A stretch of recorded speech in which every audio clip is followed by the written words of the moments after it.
Salam, salam jumpa dalam kasih Tuhan Yesus. Bersama saya Pendeta Mel Atok dan tim seperti biasa. Setiap malam kita melakukan live untuk kita terus saling mendoakan, saling menguatkan. Dan lebih daripada itu kita belajar firman Allah disertai dengan interaksi, tanya jawab. Dan saya bersyukur sekali bahwa Tuhan kasih kekuatan, Tuhan kasih sukacita untuk saya terus berbicara atas nama Tuhan. Sekali lagi semua saudara yang sudah bergabung, Anda bisa kirimkan pertanyaan-pertanyaan Anda seperti biasa. Dan sementara live ini berlangsung, kalau Anda mau jadi berkat bagi orang lain, kirimkan link ini ke WhatsApp atau Facebook Anda dan lain sebagainya kalau Anda mau ya. Supaya kita bisa ikut memberitakan Injil. Karena apa yang kita lakukan ini murni hanya untuk kepentingan pemberitaan Injil saja. Tidak ada yang lain. Dan kita terus berharap bahwa melalui pemberitaan Injil yang kita lakukan, banyak orang ditolong, diselamatkan oleh Tuhan. Namun sebelumnya mari kita memulainya dalam doa. Kita berdoa ya. Kita satu dalam doa. Bapa di sorga, terpujilah namamu, Allah yang maha besar, Allah yang hidup, Allah yang ajaib, Allah yang tidak pernah berubah, dahulu, sekarang, dan sampai selama-lamanya. Saat ini ya Tuhan, hamba bersama tim kembali lagi akan menyampaikan firman-Mu melalui renungan firman Allah yang bertolak dari peristiwa-peristiwa sekitar kami juga, yang kemudian menjadi pemicu untuk kami menyampaikan isi hati-Mu bagi setiap orang yang dipilih Allah untuk terlibat di dalam live saat ini. Ya Bapa yang baik, penuhi kami dengan Roh Kudus, dengan urapan yang baru. Ampunilah kami, layakkan kami. Dan kami mohon sepanjang live ini, Tuhan menguatkan yang lemah, Tuhan menyembuhkan yang sakit, Tuhan mengampuni orang berdosa, Tuhan mempertobatkan setiap pribadi yang datang sepenuh hati mencari Tuhan, mencari firman-Mu. Hamba mohon Roh Kudus bekerja. Di dalam nama Tuhan Yesus, kami tahu 2-3 orang berkumpul sepakat bicara atas nama-Mu, Engkau berkenan ada untuk memulihkan kami. Dunia hari-hari ini begitu sulit ya Tuhan. Ada masalah kiri kanan muka belakang, corona yang semakin meningkat dan lain sebagainya. Kami dibingungkan juga dengan berbagai berita pro kontra dan lain sebagainya. Kami hanya mau dapat ketenangan, kami hanya mau dapat damai sukacita yang sejati supaya kami kuat hadapi ini semua. Dan kami tahu pada Tuhanlah kami temukan itu. Oleh karenanya dalam nama Tuhan Yesus, saat ini ya Tuhan, dalam nama Yesus kami datang di hadapan hadirat-Mu untuk menyerahkan acara ini demi kepentingan kerajaan Tuhan saja. Demi nama Tuhan Yesus Kristus kami berdoa dan bersyukur. Haleluya. Amin. Baik, puji Tuhan saudara yang diberkati oleh Tuhan Yesus. Seperti biasa live-live seperti ini, kadang-kadang ada topik yang muncul justru dari komentar netizen. Dan menurut saya itu baik, itu menarik, itu bagus untuk kita pikirkan, kita renungkan, dan kemudian menjadi bahan yang menarik untuk kita pikirkan. Beberapa hari ini, kurang lebih 2-3 kali, istri saya kasih ingat saya bahwa di beberapa live saya itu ada yang berkomentar, si Pendeta Mel Atok ini nanti kena batunya dia, begitu ya. Sebaiknya dia jaga mulutnya. Kalau dia tidak jaga mulutnya, dia bisa dipenjara seperti Ahok, katanya begitu. Ya. Jadi mereka yakin sekali satu saat nanti saya kena batunya. Gara-gara video-video saya ini khotbah-khotbah saya menurut anggapan mereka ada yang bisa membahayakan diri saya, seperti kasusnya Bapak Basuki Cahayapurnama atau Bapak Ahok. Saya menanggapi ini, saya harus minta terima kasih. Karena itu ada benarnya, ya. Dan apa yang netizen sampaikan kepada saya dalam beberapa live saya itu, dalam komentar-komentar di beberapa video saya, hal yang sama juga disampaikan oleh istri saya, ya, disampaikan oleh jemaat Tuhan di gereja ini, disampaikan juga oleh rekan-rekan pendeta, ya. Jadi secara jujur, siapa sih yang mau berkhotbah lalu cari hal dan masuk penjara? Tidak ada. Kalau saya pribadi jelas tidak mau. Sekeras apapun saya berkhotbah, setegas apapun saya menyampaikan firman Allah, saya terus berdoa. Makanya tiap kali mau live itu saya mohon pertolongan Tuhan itu. Salah satunya karena itu, saudara. Saya tahu saya juga manusia biasa. Dan sebagai manusia biasa, saya bisa salah dong. Ya. Oleh karena itu, masukan-masukan seperti yang beberapa Anda sampaikan, bahkan mungkin Anda akan nonton live ini juga, saya anggap Anda orang baik. Karena Anda memberi masukan itu. Sejauh saya mendengar komentar itu, istri saya kasih tahu, saya bilang ya benar juga. Tapi tentu itu juga tidak bisa membuat saya seadanya menutup mulut, jaga mulut, tidak bisa. Ya. Memang kadang-kadang dalam penyampaian firman Allah atau khotbah-khotbah yang saya lakukan, memang ada teguran keras di sana, ya. Keras yang bukan main-main, betul-betul keras. Karena saya melihat bahwa tokoh-tokoh Alkitab pun melakukan itu, ya. Tokoh-tokoh Alkitab pun melakukan itu ketika ada penyimpangan, ada kebengkokan-kebengkokan, ada hal-hal yang tidak benar, maka tak bisa dihindari bahwa kami harus menegur dengan keras. Katakanlah ketika ada penyesat-penyesat. Saudara bisa bayangkan Paulus itu, dia bilang penyesat itu dia gambarkan sebagai anjing-anjing. Saudara pernah baca itu ayat? Coba dalam Filipi pasal 3 ya. Mulai ayat 1 dan ayatnya yang kedua, silakan. Akhirnya saudara-saudaraku, bersukacitalah dalam Tuhan. Menuliskan hal ini lagi kepadamu tidaklah berat bagiku dan memberi kepastian kepadamu. Hati-hatilah terhadap anjing-anjing, hati-hatilah terhadap pekerja-pekerja yang jahat, hati-hatilah terhadap penyunat-penyunat yang palsu. Iya, jadi saudara lihat di sini ya, bahwa Paulus menyebut aja pengajar-pengajar sesat, ya penyunat-penyunat palsu, dengan sebutan apa? Anjing-anjing.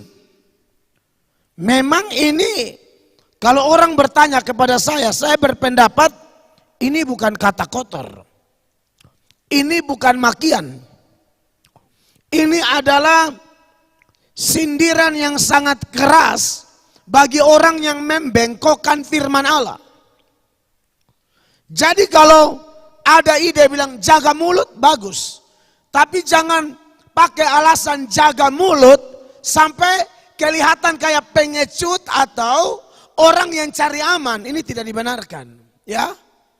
Jadi andai kata kalau demi kebenaran, kita bicara kebenaran, tegur dosa, dan itu ada di Alkitab, dan gara-gara itu kita kemudian diproses hukum, tidak ada masalah. Bagi saya tidak ada masalah. Walaupun dorongan awalnya tidak mungkin dong kami cari masalah. Tapi kalau penyesat sudah level sampai sangat menyesatkan, sangat meresahkan, sangat membodohi orang. Paulus contohnya, dia bilang itu penyesat anjing-anjing. Menurut ayat tadi loh ya. Baca dulu sekali lagi. Filipi 3 ayat 2. Hati-hatilah terhadap anjing-anjing.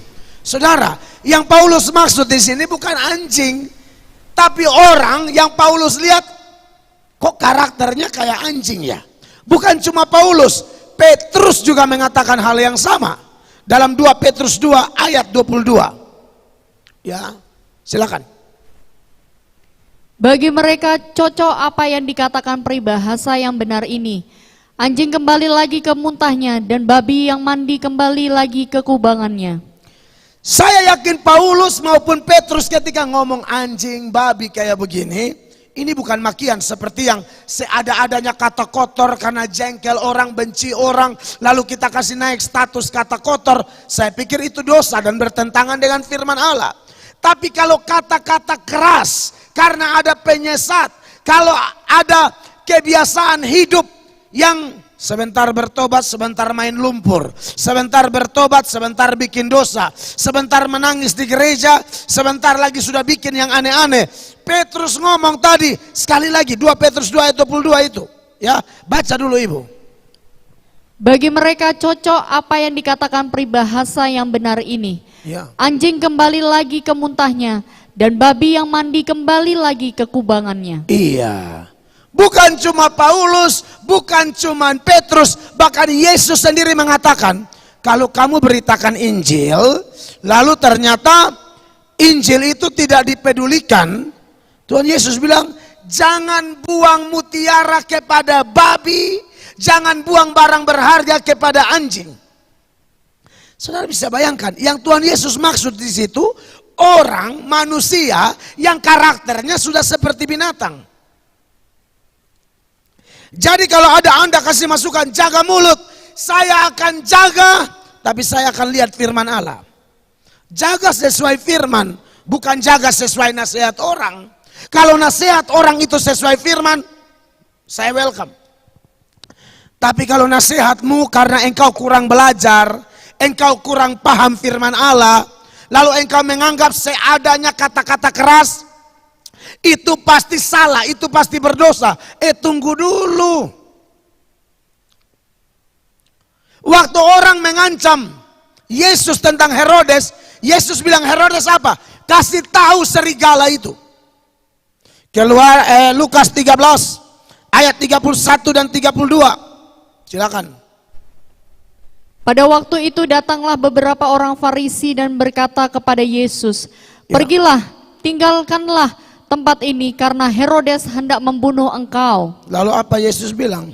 Jawab Yesus kepada mereka, pergilah dan katakanlah kepada si serigala itu, aku mengusir setan dan menyembuhkan orang pada hari ini dan besok, dan pada hari yang ketiga aku akan selesai. Iya, saudara lihat. Jawab Yesus kepada mereka, pergilah dan katakanlah kepada si serigala itu. Ya, Ibu Angel sudah bisa kasih di Kayuyon ya, supaya bisa fokus pertanyaan. Ya, saudara lihat, Tuhan Yesus ngomong Herodes, tunjukkan kembali dulu itu Lukas 13 ayat 32. Jawab Yesus kepada mereka, karena mereka mau seolah-olah menakut-nakuti Yesus dengan Herodes, karena Herodes mau bunuh kamu. Aduh, bagi Tuhan Yesus ancaman begini itu bukan membuat Yesus mundur. Jawab Yesus kepada mereka, pergilah dan katakanlah kepada si serigala itu. Yang Yesus maksud serigala siapa? Herodes. Jadi kalau memang ada oknum pejabat yang sifatnya sudah kayak binatang, contoh, saya berani omong, kawin cerai sana sini, pergi tugas selingkuh sana sini. Ini bukan kayak manusia lagi, sifatnya memang kayak binatang. Yang suka kawin banyak-banyak itu apa? Binatang. Anjing, ayam jantan itu akan cari ayam betina lebih dari satu. Itu binatang begitu. Kalau orang harusnya tidak. Dan untuk yang begini, Mel Atok tidak akan berhenti. Saya akan jaga mulut saya kalau itu tidak sesuai firman. Tapi sesuai firman, saya akan buka mulut terus. Begitu. Waktu saya dengar istri saya ngomong, itu ada yang ngomong, oh ya bagus tuh jadi konten. Supaya mereka juga paham. Sekarang saudara mau marah Paulus kah? Mau marah Petrus kah? Mau marah Tuhan Yesus kah? Karena mengumpamakan penyesat atau orang-orang jahat dan menganggap karakter mereka, sifat mereka sudah seperti binatang.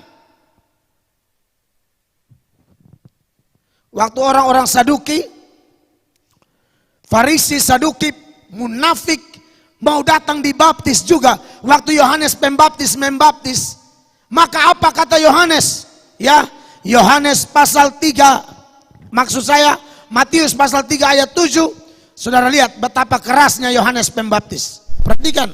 Tetapi waktu ia melihat banyak orang Farisi dan orang Saduki datang untuk dibaptis, Ya. berkatalah ia kepada mereka, "Hai kamu keturunan ular beludak, siapakah yang mengatakan kepada kamu bahwa kamu dapat melarikan diri dari murka yang akan datang?" Iya, kamu keturunan ular beludak. Wih, saudara bayangkan ini. Kalau Kristen-Kristen polos yang di gereja tidak bahas ayat-ayat begini, maka Anda pikir, wah keras banget ya. Mungkinkah Yohanes sedang melakukan dosa di situ? Tidak.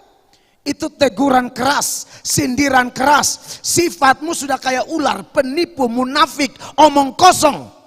Kayak begitu. Yesus juga pernah ngomong ular beludak. Matius 12 ayat 34. Hai kamu keturunan ular beludak, bagaimanakah kamu dapat mengucapkan hal-hal yang baik, sedangkan kamu sendiri jahat? Karena yang diucapkan mulut meluap dari hati. Iya, jadi saudara lihat itu ya, Tuhan Yesus sendiri bilang ular beludak. Jadi kalau ada, kayak dulu Ahok punya kata-kata yang keras, menurut saya ada benarnya juga Ahok. Ya, karena banyak pejabat yang ngomong, oknum pejabat yang ngomong pelan. Tahu-tahu penipu, selingkuh kiri kanan, korupsi gila-gilaan. Termasuk oknum pendeta yang ngomong kebaikan padahal hatinya busuk. Lebih baik belak-belakan, terang, hantam. Begitu. Daripada omong putar sana, putar sini. Baru pengikutnya yang belajar firman juga tidak jelas, kasih nasihat lagi. Jaga mulut. Saya minta terima kasih, tapi Anda juga harus tahu. Firman Allah tidak memarahi kata-kata keras kalau itu untuk menyatakan kebenaran. Tapi kan kita juga tidak selalu keras-keras, kan tidak. Sudah sampai level yang tidak bisa lagi hantam. Catat ayat-ayat yang saya bahas sepanjang live ini. Supaya Anda jangan pikir ini live abal-abal. Ini live dengan data firman Allah yang jelas. Ya. Lihat lagi Tuhan Yesus berkata di dalam Matius 23 ayat 33. Ini tentang hamba-hamba Tuhan palsu itu, ya. Perhatikan.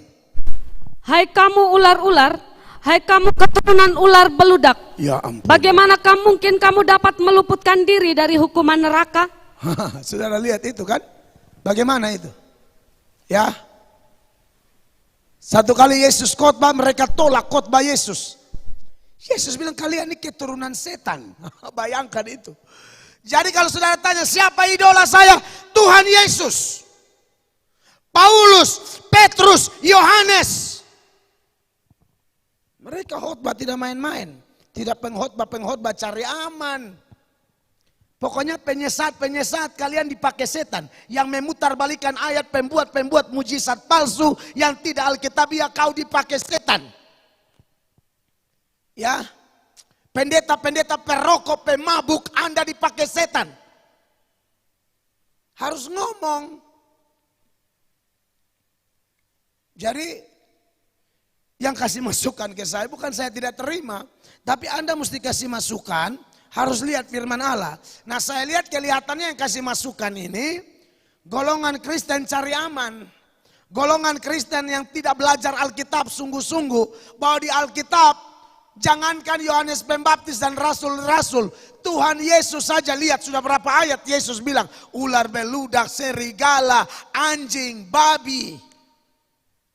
Saudara ingat, mungkin gaya penyampaian saya yang kemudian orang pikir, wah ini udah kasih keluar kata kotor. Bukan. Beda, kata kotor itu beda. Tidak ada hujan, tidak ada angin. Kau iri hati orang, kau maki-maki orang, ya dosa. Tapi kalau Yesus tegur orang seperti itu tidak. Saudara masih ingat ya, dalam Yohanes 8 mulai ayat 37. Tuhan Yesus khotbah, mereka tolak. Tapi mereka anggap mereka anak Allah, anak Abraham lah. Tuhan Yesus bilang bukan, bapamu iblis. Anda bayangkan. Hah?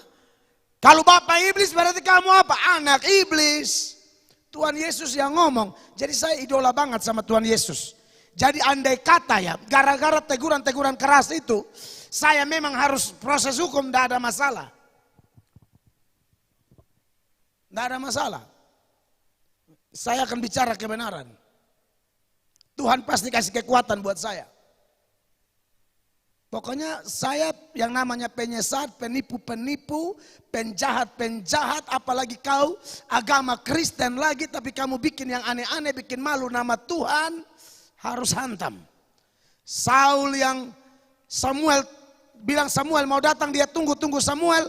Samuel kelihatannya belum datang, dia pikir tidak datang, dia ambil alih tugas imam. Samuel bilang apa sama Saul? Kamu raja bodoh. Anda bayangkan itu. Kamu raja bodoh. Aduh, saudara bisa bayangkan itu seperti apa itu. Ya, Tuhan Yesus sendiri bilang nih, Farisi-Farisi ahli Taurat, kalian tuh pemimpin-pemimpin buta. Di ayatnya yang ke-16 coba. Dari Matius 23. Perhatikan.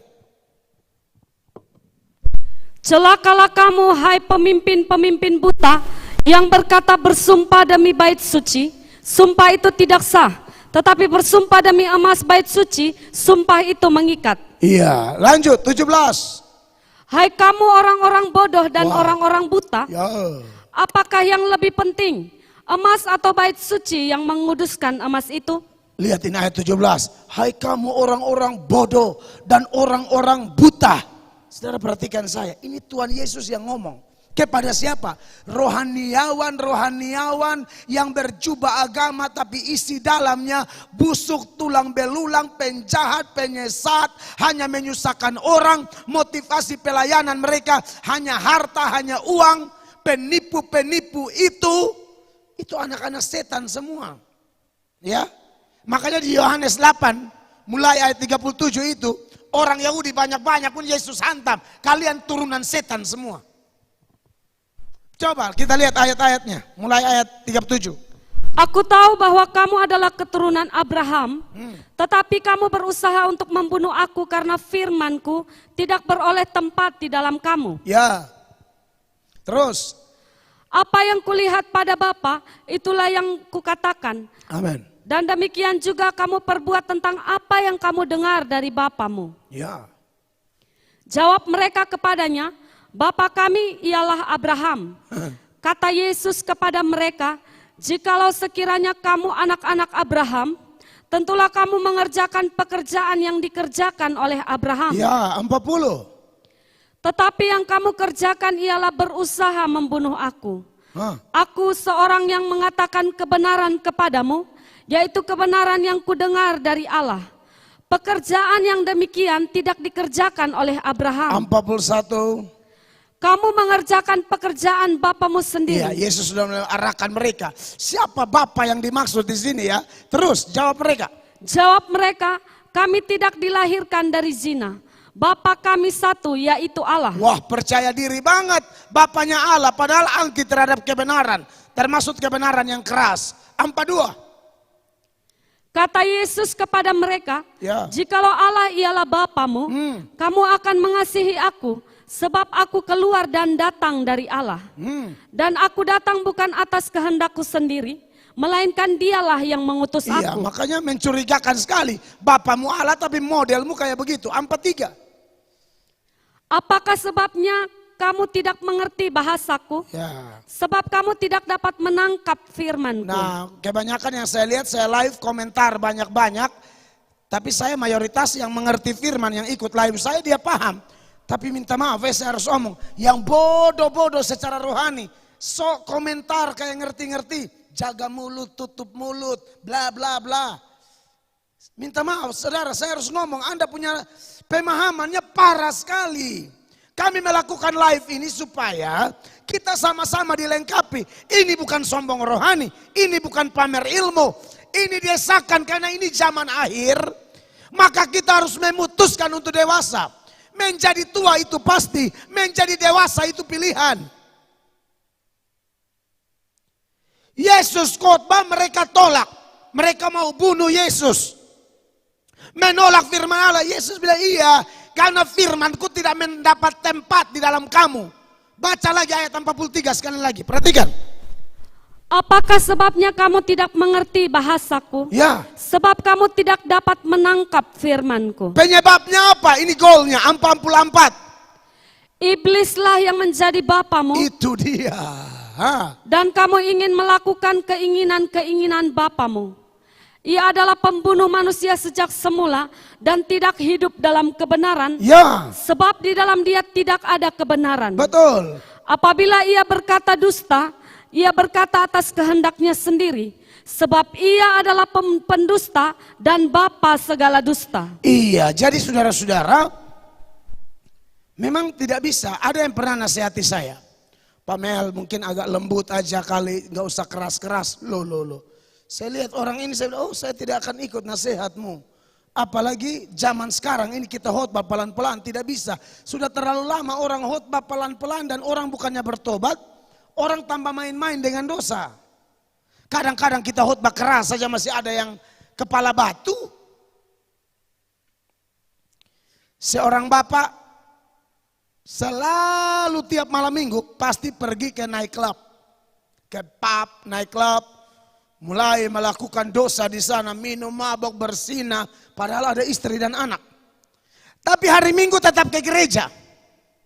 Lalu pendetanya berkhotbah, selalu berkat, berkat, berkat, berkat. Kamu bukan ekor tapi kepala. Tuhan memberkati kamu. Lama-lama orang ini jadi kurang nyaman. Dia tanda tanya, tadi malam saya baru berzina. Istri nangis tengah mati, doa karena saya suami kurang ajar. Tapi sekarang saya kok dikatain berkat, berkat, berkat. Dia bilang, wah ini ada yang tidak beres nih. Dengan khotbah Bapak Pendeta, masa kita penjahat kayak begini kok berkat, berkat terus. Lalu dia share sama seseorang yang kebetulan sudah gereja di tempat ini. Langsung orangnya usul. Kalau Pak mau asal siap, pergi aja sekali-sekali dengar Pak Mel atau khotbah. Maka dia datang saudara. Saya hampir tiap minggu pasti saya khotbah selingkuh. Karena saya tahu di Kupang ini tukang selingkuh banyak banget. Orang manusia yang sifat kayak binatang banyak banget di Kupang ini. Padahal kantong Kristen, mau oknum pejabatnya, ada yang dulu miskin, baru dapat gaji sedikit, sudah mau mulai selingkuh piara perempuan di luar. Bukankah ini kurang ajar? Padahal mereka sudah janji nikah dan mereka pikir janji nikah itu adalah janji kepada manusia. Mereka pikir janji kepada bapak saksi, janji kepada orang tua, janji kepada pendeta. Salah, engkau janji kepada Tuhan Allah. Aku akan setia dalam suka dan duka, untung rugi sakit sehat, dalam keadaan apapun aku berjanji tidak akan ada wanita idaman lain atau pria idaman lain. Tapi anak baru 2, anak 3, bahkan pendeta-pendeta, oknum pendeta setan pun banyak yang selingkuh sama jemaat. Mana mungkin saya tutup mulut? Tidak akan. Penjahat begini banyak kok kau suruh khotbah, jaga mulut. Kau dipakai setan ketika mematahkan semangat orang bicara kebenaran. Ngeri, saya dilahirkan di negeri ini, jadi saya tahu setan-setan bekerja luar biasa. Rumah tangga hancur. Mana mungkin saya bicara pelan? Tidak mungkin. Tidak akan. Kecuali Tuhan tutup usia saya, itu saya stop. Tapi selagi belum, habis kau. Siapapun, saya pasti hantam. Jadi pengertian jaga mulut dalam hal apa dulu? Kalau kebenaran saya tidak jaga mulut. Tidak akan. Beberapa konten saya yang menyinggung nama orang misalnya, itu saya lakukan dengan penuh hormat. Siapa? Mau Atta Halilintar, mau Agnes Mo, itu saya penuh hormat semua. Tapi kalau yang menyerang agama, oh saya tegur dia keras. Seperti mau Yahya Waloni, mau Kainama atau siapa saja. Saya akan hantam keras, enak-enak saja kau. Kami tidak pernah ganggu-gugat iman kalian. Lalu kalian mau seenak-enak ngomong seolah-olah orang Kristen ini manusia kelas 2 di Indonesia. Enak aja kau, saya tidak mungkin diam. Kami tidak pernah ganggu orang, tapi ganggu kami hantam, pasti. Kami tegur keras, pasti. Makanya kalau ada Anda yang bilang hati-hati, oke saya hati-hati, tapi dalam hal apa? Bukan jadi pengecut lalu diam karena singgung penjara lalu diam. What? Jadi begitu. Makanya buat anak-anak setan, anak-anak iblis itu tidak boleh main-main, harus tegur keras. Ini yang saya lakukan dan akan saya lakukan terus. Ya. Aduh, ngeri banget saudara-saudara. Orang hidup tidak beres ini terlalu banyak, apalagi di kantong-kantong Kristen. Makanya orang nasihati saya, khotbah pelan-pelan saja Pak.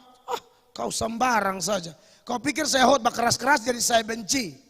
Kau pikir saya khotbah keras-keras itu jadi saya ada sentimen pribadi. Oh tidak. Setiap minggu pasti saya tegur selingkuh. Pasti. Karena ada yang sudah datang gereja tapi masih tetap jadi perempuan piara, itu ada. Saya hantam berkali-kali baru kaget. Selingkuhannya minta putus baru dia kaget. Kalau tidak hantam, selingkuh bingung, pikir hubungan ini adalah memang cara Tuhan. Sebagaimana Daud dengan Batseba pun dimulai dengan kesalahan. Kau mulai pakai cerita-cerita yang bukan rumus, kau paksa jadi rumus. Tidak bisa. Makanya saya tegur keras. Pelayan Tuhan di sini beberapa tuh datang dalam keadaan mabuk. Tapi karena saya hantam keras, tunjukkan ayat-ayat tentang kemabukan. Misalnya Yesaya 5 ayat 11. Dia bilang apa di sana? Perhatikan. Celakalah mereka yang bangun pagi-pagi dan terus mencari minuman keras dan duduk-duduk sampai malam hari sedang badannya dihangatkan anggur. Ya, ayat 22. Celaka ini orang-orang. Celakalah mereka yang menjadi jago minum dan juara dalam mencampur minuman keras. Iya, ini Alkitab bilang celaka kok. Saya masa bilang tidak celaka? Tidak bisa. Celaka kau yang jago minum. Ya, orang pemabuk Alkitab bilang tidak masuk surga kok. Dan Tuhan bilang menjelang Tuhan mau datang, hindari kemabukan. Lukas 21 ayat 34 sampai 36. Perhatikan. Jagalah dirimu supaya hatimu jangan syarat oleh pesta pora dan kemabukan serta kepentingan-kepentingan duniawi, dan supaya hari Tuhan jangan dengan tiba-tiba jatuh ke atas dirimu seperti suatu jerat. Iya, saudara lihatin aja, jagalah dirimu supaya hatimu jangan syarat oleh pesta pora dan kemabukan serta kepentingan-kepentingan duniawi dan seterusnya. 35-36. Sebab ia akan menimpa semua penduduk bumi ini. Ya, terus. Berjaga-jagalah senantiasa sambil berdoa, supaya kamu beroleh kekuatan untuk luput dari semua yang akan terjadi itu, dan supaya kamu tahan berdiri di hadapan Anak Manusia. Iya. Jadi saya ngomong ini terus, dan memang contoh ada yang datang dalam keadaan mabuk, tapi akhirnya bertobat sungguh-sungguh melayani Tuhan sampai hari ini. Mereka bilang, Bapak jujur saya datang gereja dulu. Dulu kan saya ini dosen di salah satu universitas di kota ini, dosen kontrak mengajar agama kan. Saya ini memang hatinya penginjil kan. Jadi waktu saya dosen itu, saya kasih tugasnya apa? Daripada kalian kerja tugas nanti nyontek copy paste, ke gereja saya absen karena nilai agama sangat menentukan kan. Mereka datang gereja. Nah datang tuh ada yang dalam keadaan mabok. Karena mereka tidak rindu kepada Allah.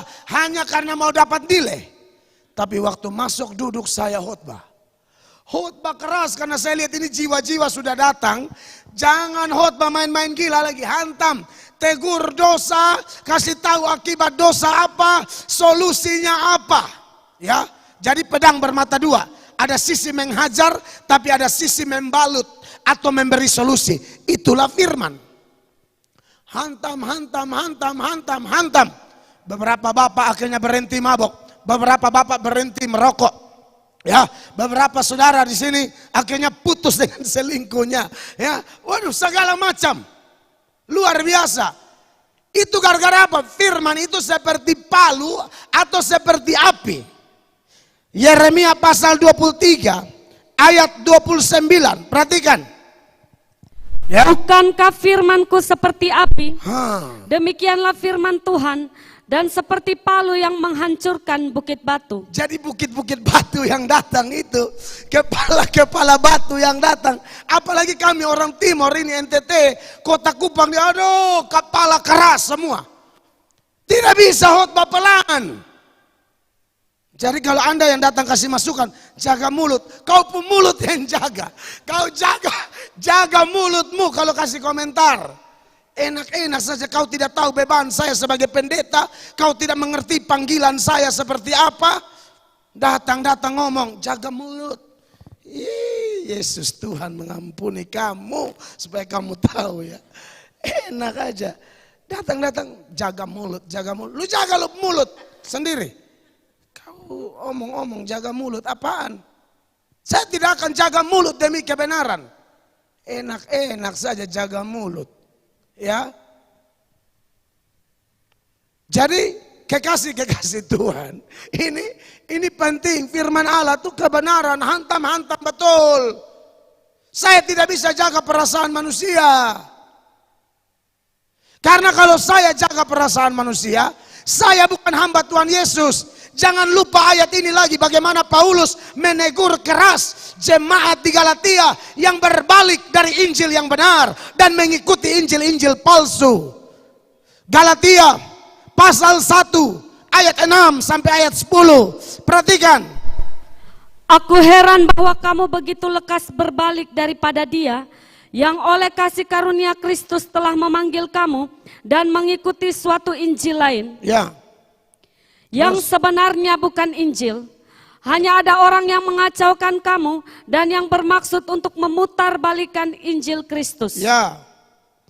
Tetapi sekalipun kami atau seorang malaikat dari sorga yang memberitakan kepada kamu suatu Injil yang berbeda dengan Injil yang telah kami beritakan kepadamu, terkutuklah dia. Terkutuklah dia. Terus. Seperti yang telah kami katakan dahulu, sekarang kukatakan sekali lagi. Jikalau ada orang yang memberitakan kepadamu suatu Injil yang berbeda dengan apa yang telah kamu terima, terkutuklah dia. Terkutuklah dia. Ini keras sekali loh. Dan memang orang yang putar balik Injil itu terkutuk. Jadi kita mau jaga perasaan siapa? Perasaan manusia? Ayat 10. Paulus bilang begini. Jadi bagaimana sekarang? Adakah ku cari kesukaan manusia atau kesukaan Allah? Wow. Adakah ku coba berkenan kepada manusia? Sekiranya aku masih mau mencoba berkenan kepada manusia, maka aku bukanlah hamba Kristus. Kalau aku masih coba berkenan kepada manusia, maka aku bukan hamba Kristus. Saya tidak mau berkenan kepada Anda. Terima masukan-masukan dari para pengecut, masukan dari orang-orang yang tidak belajar Alkitab baik-baik, masukan dari orang-orang yang penakut tidak mencintai Tuhan, lalu kau kasih masukan. Ingat, pernah ada orang undang saya nih, Pak Mel, karena yang undang saya ini Natal di satu daerah, yang memang yang bikin acara nih, pemilik salah satu klub malam yang jual-jual perempuan. Jadi ini bisnis prostitusi yang diutus seperti utusan datang kepada Mika. Suruh khotbah yang tolong jangan singgung-singgung ke situ. Saya bilang, oh tidak bisa undang orang lain. Saya tidak bisa. Saya akan sangat berdosa kalau saya tidak menyinggung itu. Saya harus tegur. Dan akhirnya saya diundang, saya tegur keras. Mereka tidak mau undang saya lagi sampai sekarang. Tidak penting, kecuali saudara tidak undang saya, saudara yang rugi. Kalau saya motivasinya khotbah cari uang, saya rugi kalau tidak diundang. Makanya harus khotbah yang enak-enak terus, yang bikin lucu-lucu, senang-senang, supaya orang bilang, wah, undang Mel Atok aja, khotbahnya lucu loh. Saya tidak mau, saya sudah tahu beritanya, dia pemilik klub prostitusi, bisnis berzina, lalu saya diundang ke sana, saya bikin sengaja tidak tahu. Wah, saya tidak mau. Saya mau menjaga hati Tuhan Yesus, bukan hati manusia. Sekaya apapun dia, sehebat apapun dia, dia dari tanah kembali kepada tanah. Maka saya tidak akan jaga perasaannya. Kamu penjahat, bisnis persinahan, tapi berharap khotbah lembut, enak aja kau. Tidak ada. Saya hantam. Dan saya tidak diundang lagi, saudara-saudara. Ya, pejabat-pejabat tukang selingkuh, oknum pejabat tukang selingkuh, apalagi daerah kita NTT Kupang ini kan kecil. Masa saya tidak tahu? Masa mereka ada lalu saya sengaja putar ke lain? Tidak, saya akan hantam. Buat pejabat-pejabat yang suka piara perempuan, yang istrimu tidak tahu engkau bersinah di luar-luar, bertobat kau sebelum kau meninggal selagi melakukan persinahan. Karena faktanya di berita ada pejabat yang meninggal overdosis obat kuat. Tidak boleh pelan. Makanya yang undang Mika itu, mereka bilang begini, di dalam 1 Raja-Raja 22 ayat 13. Sok nasihat hamba Tuhan, khotbah pelan-pelan, enak aja kau. Perhatikan. Suruhan yang pergi memanggil Mika itu berkata kepadanya, ketahuilah, nabi-nabi itu sudah sepakat meramalkan yang baik bagi raja. Hendaklah engkau juga berbicara seperti salah seorang daripada mereka dan meramalkan yang baik. Saudara lihat, ini orang hamba-hamba Tuhan munafik. Mereka karena takut sama Ahab. Ketahuilah, nabi-nabi itu sudah sepakat. Anda bayangkan, orang sepakat itu sepakat beritakan firman. Ini sepakat, pokoknya ngomong aja, bikin senang raja, meramalkan yang baik bagi raja.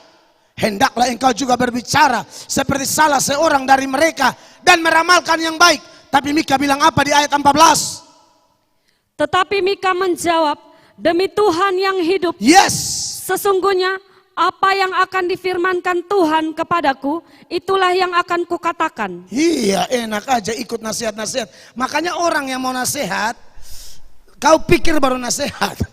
Begitu, tidak ada hujan, tidak ada angin nasihat. Tolong di rem sedikit. Enak saja, kau nasihat siapa nih? Saya ini dari mulut kotor suka maki orang di jalan-jalan. Gosip orang kiri kanan sembarangan, baru diubahkan Tuhan jadi hamba Tuhan.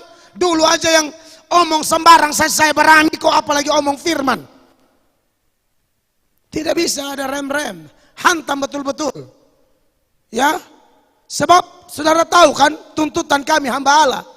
Kalau kami sudah tahu firman, lalu kami sengaja bikin tidak tahu, itu orang mati, nyawanya Tuhan tuntut dari kami. Jangan lupa itu ayat. Yeskiel 33 ayat 7 sampai 9. 7 dahulu, perhatikan.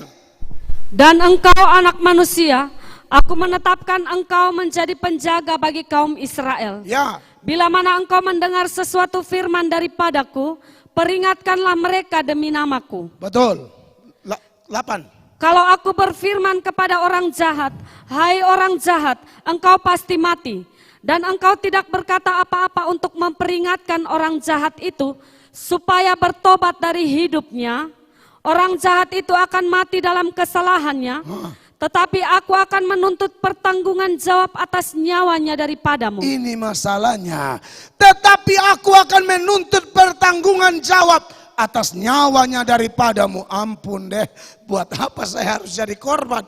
Hantam. 9. Kau mau bertobat atau tidak urusan kau. Saya dengan penuh cinta, dengan penuh kasih, dengan bukti, dengan dasar firman Allah, saya sampaikan. Yang bertobat diberkatilah engkau. Yang tidak bertobat, kau akan mati mampus. Tapi saya bebas. Perhatikan ini ayat 9. Tetapi jikalau engkau memperingatkan orang jahat itu, Ya. supaya ia bertobat dari hidupnya, Tapi dia tidak mau. tetapi ia tidak mau bertobat, ia akan mati dalam kesalahannya, tetapi engkau telah menyelamatkan nyawamu. Iya, jadi Kalau saudara yang tidak tahu firman Allah tentang bagaimana peran seorang hamba Allah, tegur. Hamba Tuhan tidak bisa jaga perasaan manusia. Ya, jadi dalam hal-hal apa kami jaga mulut. Tapi kalau kebenaran tidak bisa jaga mulut, enak saja, hantam. Ya, termasuk Anda yang tidak mengerti, ya Pak Mel mulai kepo ya sama orang. Kamu ini tidak tahu bahwa kami itu memang suka cari bahan yang ujung-ujungnya beritakan Injil. Pak Mel kepo apa? Saya ini kempo dulu. Saya lihat itu, saya bukan kepo, saya kempo. Kamu kurang M tuh. Iya, dulu. Tanya anak kempo NTT tahu pendeta Mel Atok, mantan kempo. Bukan kepo. Haleluya. Nuduh-nuduh kepo. Kempo kali. Ya kan.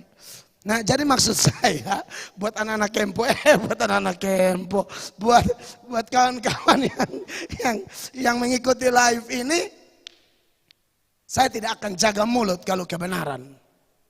Istri saya sudah tahu konsekuensi menikah dengan saya.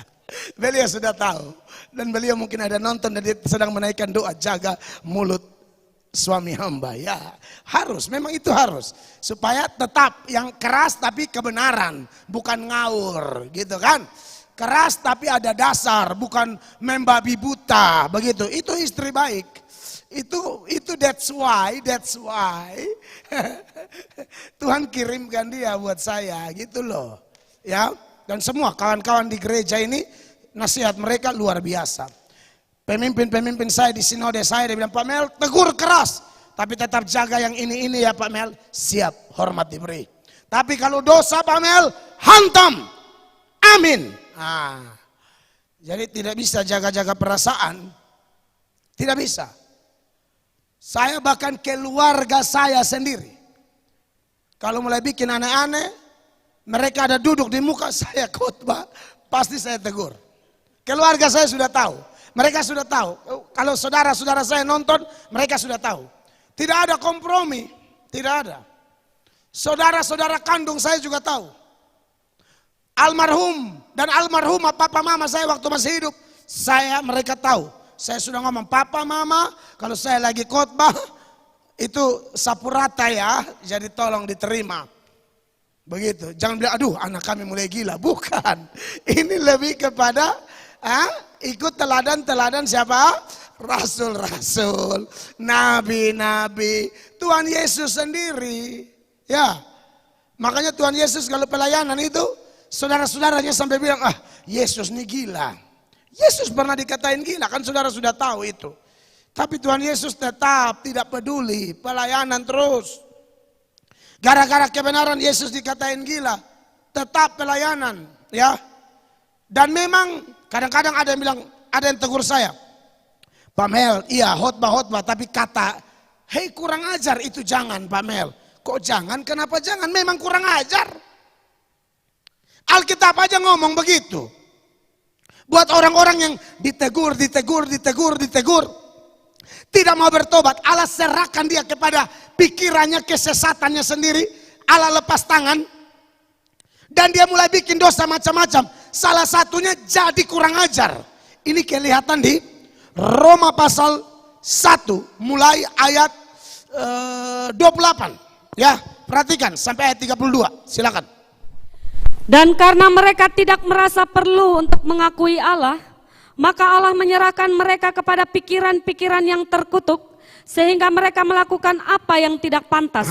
Karena Tuhan sudah nasihatin tidak mau lepas tangan. Saudara yang ditegur mendingan bertobat, jangan sampai Tuhan lepas tangan. Hidupmu tambah rusak. Ikuti ayat-ayat ini. 29. Penuh dengan rupa-rupa kelaliman, kejahatan, keserakahan dan kebusukan. Betul. Penuh dengan dengki, pembunuhan, perselisihan, tipu muslihat dan kefasikan. Bisnis tipu, pacaran juga tipu, rumah tangga sudah ada tapi tugas keluar cincin dia simpan di dompet, tipu muslihat ya. 30. Mereka adalah pengumpat, pemfitnah, pembenci Allah, kurang ajar. Kurang ajar, itu ada tuh. Saya bukan ngomong sembarang loh. Kurang ajar. Makanya orang jadi kurang ajar itu karena hidup jauh dari Allah. Maka kalau Alkitab tulis, masa saya tidak kutip kurang ajar? Terus congkak, sombong, pandai dalam kejahatan, tidak taat kepada orang tua. Itu juga anak-anak, kau dengar ini, kau selalu saya ingatkan ya. Jangan anak-anak kurang ajar, bagian orang tua meninggal baru kau acting di peti jenazah, kau menangis seolah-olah kau paling menderita, padahal kau penjahat. 31. Tidak berakal, tidak setia, tidak penyayang. Dengan istri orang dia sayang, tapi istri sendiri dia tidak sayang. Sampai istrinya bertanya, apakah bapak masih sayang kepada mama? Bapak mengatakan, mama, bahkan istri orang lain saja bapak sayang, apalagi istri sendiri. Bapak setan model begini. Terus, tidak mengenal belas kasihan. 32. Sebab walaupun mereka mengetahui tuntutan-tuntutan hukum Allah, yaitu bahwa setiap orang yang melakukan hal-hal demikian patut dihukum mati. Patut dihukum mati, tapi lihat aja. Mereka bukan saja melakukannya sendiri, tetapi mereka juga setuju dengan mereka yang melakukannya. Iya, biasa satu grup yang sama. Ya isap rokok dong, sama-sama semua. Pemabok sama-sama semua, ya. Kasihan. Makanya saya ngomong sama bapak-bapak yang mau bertobat. Sekalipun ada bapak-bapak di gereja ini yang tidak mau bertobat, kau jangan bergaul sama dia. Karena sudah cukup dia dengar khotbah dari mimbar ini. Dia ajak kemana-mana, tak usah. Kamu juga belum kuat, lama-lama kau ikut dia, kau habis lagi. Hidup tidak mau bertobat, ambil keputusan. Pergaulan jelas, kamu pergi. Bukan tidak boleh bergaul sama sekali loh ya. Tapi kamu pergi itu jadi pengaruh, jadi garam, jadi berkat, bawa terang. Bukan kamu pergi lalu kamu yang tambah loyo, tambah tidak semangat, tambah tidak suka ibadah, tidak suka baca Alkitab. Pergaulan yang buruk itu merusakkan kebiasaan yang baik. 1 Korintus 15 ayat 33. Dengar. Janganlah kamu sesat. Pergaulan yang buruk merusakkan kebiasaan yang baik. Iya. Jadi kalau sudah bertobat. Saya dulu bertobat, mau injili mereka, saudara teman-teman saya lihat, waduh saya belum kuat. Saya mundur lagi, saya ikut persekutuan lagi, menyembah, belajar Alkitab, pelayanan ke sana kemari. Coba turun lagi, belum kuat. Coba injili, 1-2 berhasil, ikut persekutuan 1-2 minggu, mereka malu karena sering diejek, mereka kembali lagi. Itu fakta. Tapi saya tetap bertahan, saya dinasihati oleh seorang hamba Tuhan, Mel, prinsip begini, orang lain tidak ke gereja, kamu harus buat keputusan, saya ke gereja. Orang lain tidak baca Alkitab, kamu buat keputusan, Mel, saya akan baca Alkitab. Orang lain tidak mau melayani Tuhan, kau buat keputusan, Mel, omong sama dirimu dan di hadapan Allah, saya akan melayani Allah. Sekalipun papa, mama, kakak, adik, saudara, teman, sahabat karib saya tidak melayani, saya akan melayani. Makanya seringkali awal saya masih pergi sama 2-3 orang. Lama-lama saya pegang Alkitab jalan sendiri. Dan di Kupang, kalau pegang Alkitab sore-sore, apalagi mantan anak nakal pegang Alkitab sore-sore, lengkap dengan kidung jemaat, itu aneh bin ajaib. Itu, aduh, ejekan, olokan akan banyak. Tapi lama-lama saya pikir, saya mau melatih diri, saya mau jadi pendeta suatu saat. Saya tidak mau jaga perasaan manusia. Ya, saya jalan pergi. Sampai ada orang yang lewat dengan motor. Ya, masa lalu lah, mungkin dia pernah mau dembeta. Dia lewat, lihat saya, dia menangis. Saya juga bingung, dia menangis, tapi saya, maksudnya kenapa kisah sedih di hari Senin? Ya, dia menangis lihat saya karena kok ini udah pegang Alkitab gitu loh, dia sedih. Tapi saya tidak layani kesedihannya karena nanti akan justru membelokkan saya kepada arah-arah yang tidak baik. Maka saya jalan terus bersekutuan doa. Ada yang ejek olok, woi mulai suci sekarang ya, Alkitab ya, ejekan itu ada. Sampai kadang-kadang saya lewat kawan-kawan berteriak, nabi palsu, kayak begitu saya alamin. Tapi kawan-kawan yang berteriak sekarang pendukung pelayanan saya. Karena saya doakan mereka. Saya tidak bisa lawan jahat dengan jahat, lawan dengan doa. Kawan-kawan saya kalau diizinkan bersaksi, mereka pasti tahu pengalaman itu. Khususnya di kampung saya nama Oepura di Kupang itu, tahu. Saya kalau lewat tuh mereka teriak, nabi palsu. Itu benar, berkali-kali. Kurang lebih ya 3 tahun pertobatan saya dapat itu. Pertobatan awal saya alamin itu. Jadi makanya saya lihat orang kalau ikut pelayanan, angin-anginan, sebentar maju, saya tidak tertarik jadikan dia tim inti. Tidak tertarik. Saya lebih baik sedikit orang tapi cinta Tuhan daripada banyak orang bikin darah tinggi. Benar, betul. Saya sudah ngomong begitu. Terlalu angin-anginan, hitung-hitungan, untung berapa, rugi berapa. What? Saya tidak terlalu tertarik orang begini, jujur. Ini supaya kawan-kawan yang bisa bergereja di sini nonton juga dengar langsung. Saya tidak tertarik. Sebentar mau cinta Tuhan, sebentar bikin dosa, tapi berharap terlibat dalam pekerjaan kudus. Bukannya kau belum diingatkan, orang lain seperti kau bisa kok. Kenapa kau tidak bisa? Yang lain bisa berhenti mabok, berhenti rokok, berhenti selingkuh. Kenapa kau tidak bisa? Karena kau terlalu mencintai dosa itu. Kau tidak mencintai Tuhan Yesus. Makanya modelnya kayak begitu. Ya. Makanya saya bilang kawan-kawan yang jaga gereja, yang pel sabu gereja, kalian tidak mau pel, saya bisa pel. Sangat bisa. Saya di sekolah teologi cuci WC, berjejer itu toilet mahasiswa itu kami cuci semua. Di mana-mana juga saya dulu pelayanan ke sana kemari, Jakarta, Pontianak, bukan khotbah, pel gereja semua itu. Iya, di Jakarta ngepel, itu tanya tuh teman di GBI kemuliaannya memulihkan Kelapa Gading, Tanah Merah, Ibu Sari Simorangkir dan Saudara Semi Simorangkir punya papa mama tuh gembala saya. Saya tukang sapu di situ, tukang potong rumput, tukang usir kambing. Kadang-kadang lagi doa di luar ada saya pikir orang panggil saya. Karena saya punya kawan dari Kupang suaranya begitu, dia kan mau meniru pendeta Yakob Nahuwai kan. Jadi dia panggil saya juga, haleluya Mel. Jadi dengarnya antara Mel dan Mel. Saya pikir dia sudah datang kan, saya keluar. Kambing milik orang Madura yang di depan gereja. Aduh, saya nih tukang sapu gereja, jadi saya bilang kalau kalian tidak mau sapu, saya sapu sendiri. Tapi kalau mau beri diri, ayo pelayanan. Begitu. Jadi maksud saya gimana ya, jangan pelayanan jangan hitung-hitungan gitu ya. Oke, sampai di situ isi hati dari Tuhan.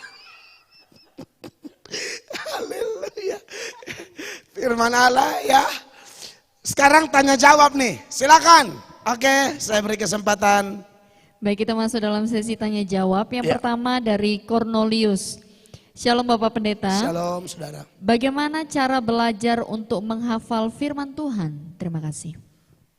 Aduh, saya nih begini, bagaimana cara menghafal firman Tuhan ya. Saya memang memutuskan mau takut Tuhan saudara. Dalam proses memutuskan takut Tuhan itu betul, saya ada jatuh bangun. Tapi jatuh ya bangkit lagi. Jadi tidak ada orang yang memutuskan takut Tuhan lalu dia tidak pernah gagal, bukan. Saya yakin semua pendeta, kawan-kawan pelayanan dan melatok sebelum mereka ngaku, saya ngaku dahulu, saya jatuh juga. Bangkit ada yang jatuh juga. Jatuh bangun sampai hari ini Tuhan beri kekuatan jadi pemimpin, ini luar biasa. Ya, karena saya memutuskan takut Tuhan. Nah takut Tuhan itu kan ada 2 unsur penting ya saudara. Yang pertama kan benci dosa tuh. Ya, Amsal pasal 8 ayat 13 ya. Perhatikan. Takut akan Tuhan ialah membenci kejahatan.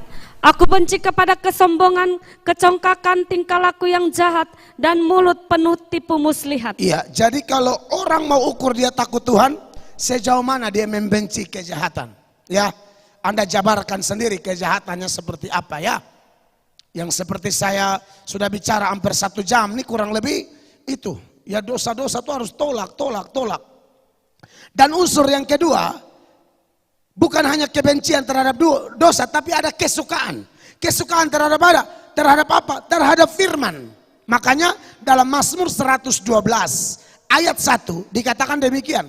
Haleluya, berbahagialah orang yang takut akan Tuhan, yang sangat suka kepada segala perintahnya. Yang sangat suka kepada segala perintahnya.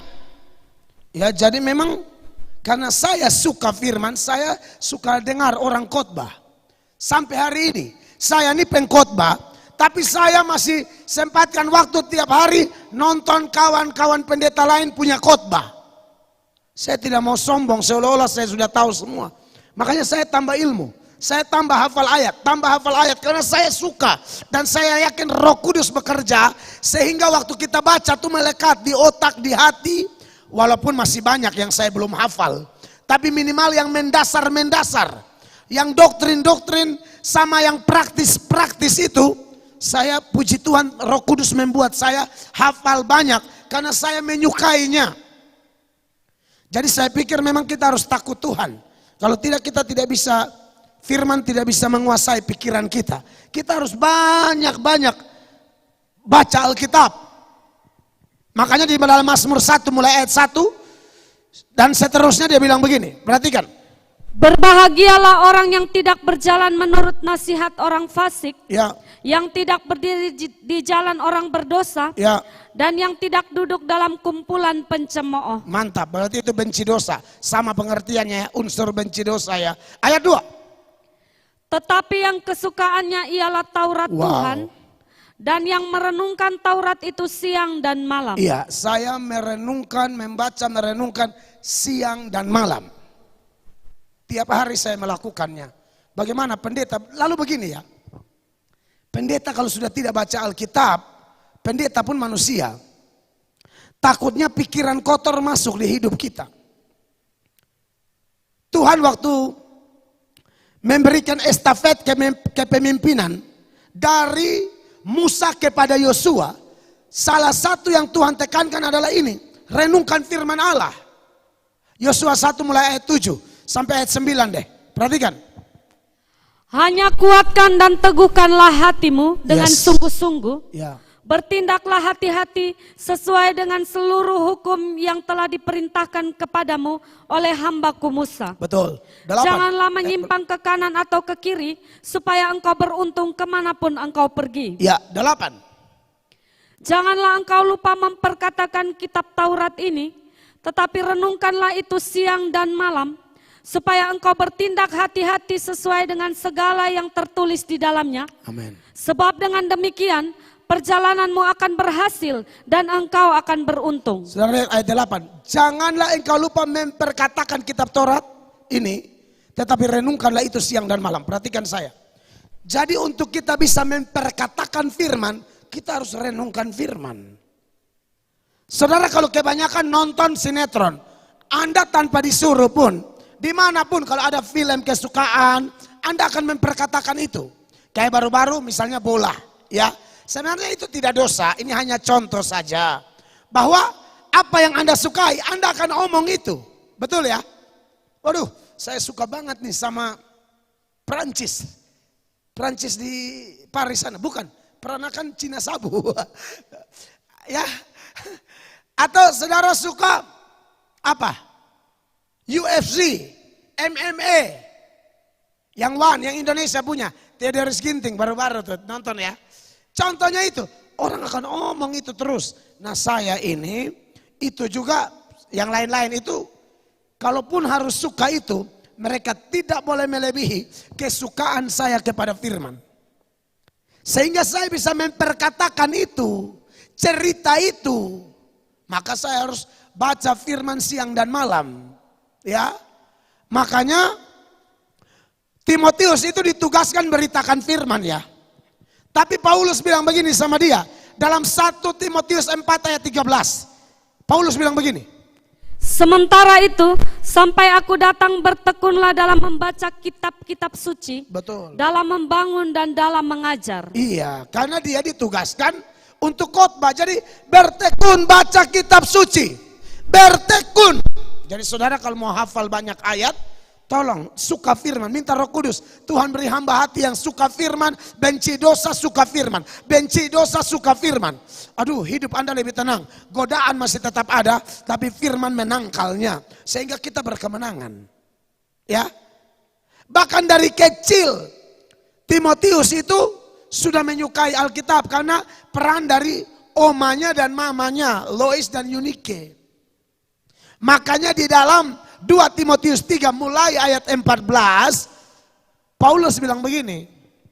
Tetapi hendaklah engkau tetap berpegang pada kebenaran yang telah engkau terima dan engkau yakini, dengan selalu mengingat orang yang telah mengajarkannya kepadamu. 15. Ingatlah juga bahwa dari kecil engkau sudah mengenal kitab suci yang dapat memberi hikmat kepadamu dan menuntun engkau kepada keselamatan oleh iman kepada Kristus Yesus. Iya, saudara lihat ayat 15, firman Allah itu memberi hikmat. Kalau baca Alkitab tuh kita punya otak tambah pintar, saudara. Perhatikan saya. Orang Yahudi itu pintar-pintar karena merenungkan Alkitab siang dan malam. Anda kalau pergi ke Israel, Anda lihat nanti di tembok ratapan atau di sekitar situ, ada anak-anak muda bahkan yang tua, mereka suka baca Alkitab dengan gerakan begini. Suka tunduk-tunduk begini. Itu kenapa tunduk-tunduk? Karena mereka harus tidak boleh salah baca, apalagi penyebutan kata Tuhan. Kalau ada kata Tuhan harus hormat. Nah supaya jangan salah mereka hormat terus. Jadi pasti gitu. Artinya karena firman Allah banyak orang pintar. Bahkan yang lebih dari sekedar pengetahuan adalah hikmat. Kalau pengetahuan itu hanya bersifat informasi. Tapi hikmat itu bagaimana mengeksekusi pengetahuan itu. Saya tahu bahwa menegur orang itu baik. Ya, tapi saya punya hikmat bagaimana menegur yang tepat. Ya tahu? Saya tahu bahwa menginjil orang itu baik. Tapi kalau ada aci-aci, lagi masalah sama suaminya, minta pendeta ketemuan, konseling di rumah makan, jam 2:30 sore. Ini pendetanya harus pintar, jangan pergi. Suruh acinya datang ke rumah pendeta waktu ibu gembala ada. Itu lebih aman daripada berdua-berdua. Ya.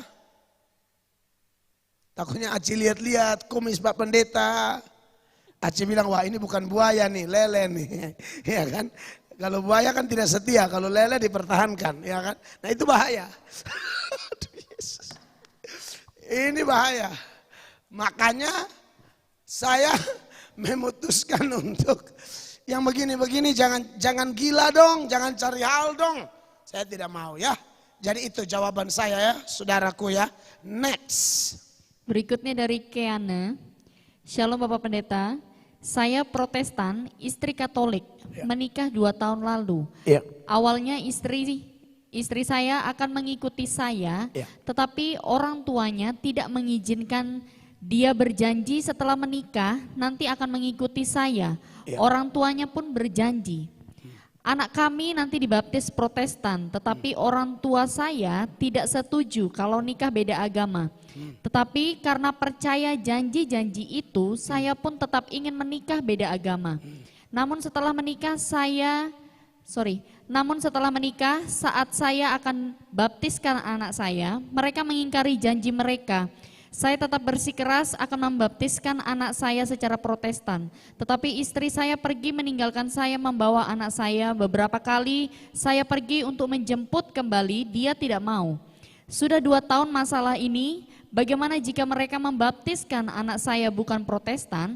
Dan bagaimana dengan mereka yang telah mengingkari janji, bahkan sampai bersumpah kalau mereka tidak pernah berjanji? Terima kasih. Iya, jadi itulah janji manusia ya. Janji yang paling murni itu menurut Mazmur 12 ayat 7, tolong dibaca dulu, inilah janji Tuhan Yesus. Jadi pegang janjinya Tuhan, jangan yang lain, silakan. Janji Tuhan adalah janji yang murni. Ya. Bagaikan perak yang teruji, 7 kali dimurnikan dalam dapur peleburan tanah. Iya, jadi kalau Tuhan sudah berfirman dia pasti lakukan toh. Bilangan 23 ayat 19, harus percaya Tuhan punya janji, bukan manusia. Silakan. Allah bukanlah manusia sehingga ia berdusta. Betul. Bukan anak manusia sehingga ia menyesal. Ya. Masakan ia berfirman dan tidak melakukannya, atau berbicara dan tidak menepatinya? Nah, kenapa saya memulai dengan 2 ayat tersebut, saudaraku? Karena Anda ini juga sebenarnya, saya harus ngomong ya, Anda dari awal juga tidak ikut firmannya Allah. Dari awal kan sudah bilang beda agama tidak boleh. Tapi akhirnya Anda masuklah dalam perangkap itu, adalah janji-janji segala macam, ujung-ujung diingkari. Jadi kalau nasib mereka bagaimana ya, semua yang ingkar janji pasti akan dihukum. Ya, karena Tuhan tidak mau orang, janji ini kan seperti nazar ya. Jadi kalau orang sudah berjanji dan tidak menepatinya, itu memang bahaya. Pengkhotbah pasal 5 mulai ayat 3. Perhatikan. Kalau engkau bernazar kepada Allah, janganlah menunda-nunda menepatinya. Ya. Karena ia tidak senang kepada orang-orang bodoh. Ya. Tepatilah nazarmu. Iya, karena itu semacam janji. 4. Lebih baik engkau tidak bernazar daripada bernazar tetapi tidak menepatinya. 5. Janganlah mulutmu membawa engkau ke dalam dosa, dan janganlah berkata di hadapan utusan Allah bahwa engkau khilaf.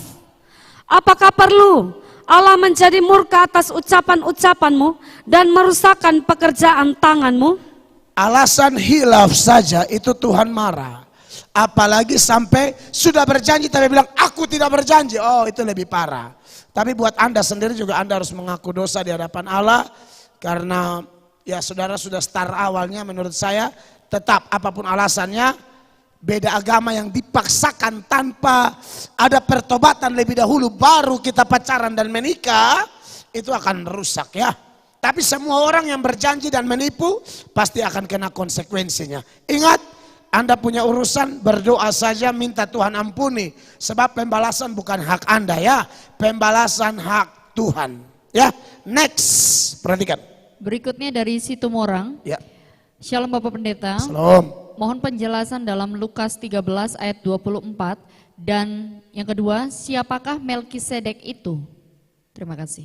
Oke, Lukas 24 lebih dahulu ayat.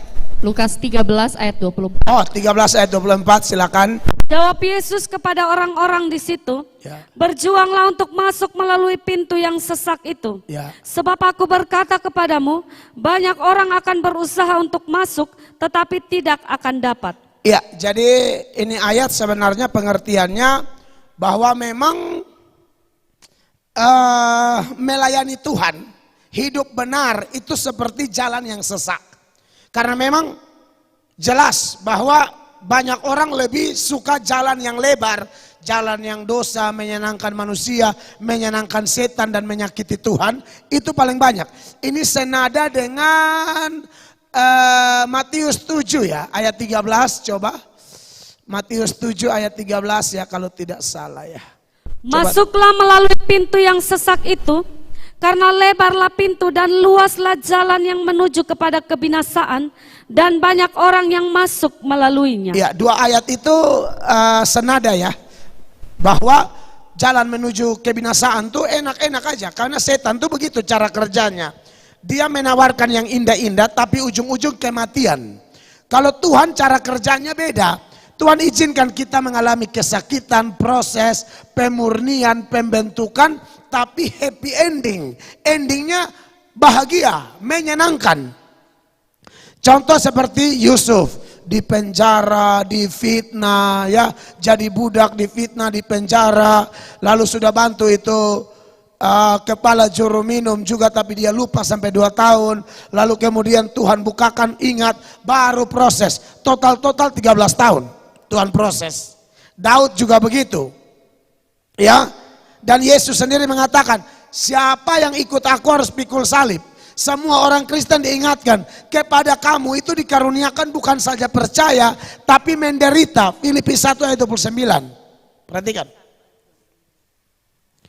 Filipi 1 ayat 29. Sebab kepada kamu dikaruniakan bukan saja untuk percaya kepada Kristus, melainkan juga untuk menderita untuk Dia. Melainkan juga untuk menderita untuk Dia. Dan memang kita semua ini ada bagian penderitaan di dalam penderitaan Kristus. Maksudnya konsekuensi ikut Yesus yang menderita. Tidak bisa tidak. Makanya jangan berharap semua orang suka kita. Beri warna jelas. Asal kita menderitanya benar. Contoh apa yang Petrus bilang nih. 1 Petrus 4 mulai ayat 13. Sebaliknya bersukacitalah sesuai dengan bagian yang kamu dapat dalam penderitaan Kristus. Ya. Supaya kamu juga boleh bergembira dan bersukacita pada waktu ia menyatakan kemuliaannya. Garis bawahi kalimat sesuai dengan bagian yang kamu dapat dalam penderitaan Kristus. Tapi jangan takut kalau Anda menderita di dalam Tuhan. Ayat 14 bilang begini.